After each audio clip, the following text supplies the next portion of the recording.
Mugamba mutya abali ku channel yaffe eyitibwa Kyaiti YouTube channel yaffe olunaku olwaleero tegere tutunuulire eddagala eriyitibwa Akasamba Ndege ke kayitibwa Akasamba Ndege akatono. Kasamba Ndege ako kalungi nnyo naddala ku mwana oyo aluddewo okutambula kajja kuba kamuyambako ajja tutandika okutambula bulungi nnyo.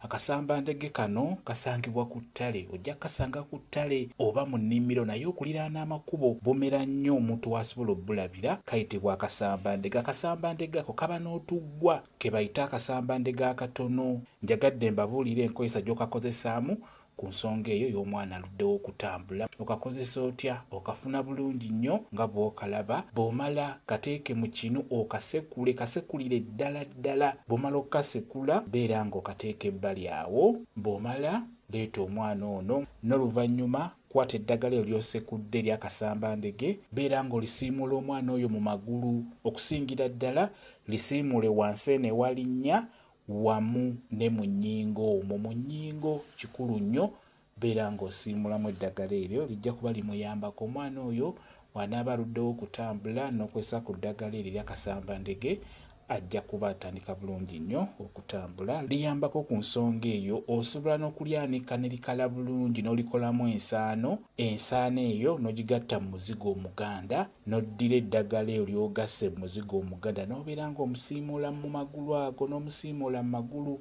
Ekyenjawulo ku lino ne wansi eno ewalinnya nayo olisiigayo wamu ne mu nnyingo. Omwana oyo ajja tutandika okutambula kasona alisiiga mu nnyingo mu magulu gonna kutandikira mu kiwato okukka wansi beera ng'omwana omusiimulamu eddagala eryo. Kikole ku makya kawungeezi omwana ajja kutandika okutambula olw'ensonga nti Akasamba Ndege ddagala nnyo ku nsonga eyo. Kambawe WhatsApp namba yange osobola okumbuuza ajja kwongera okunnyonnyola ku vidiyo eno. WhatsApp namba yange eri 0778734 yeeyo WhatsApp namba yange.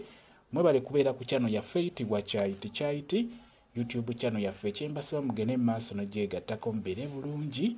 Mweraba.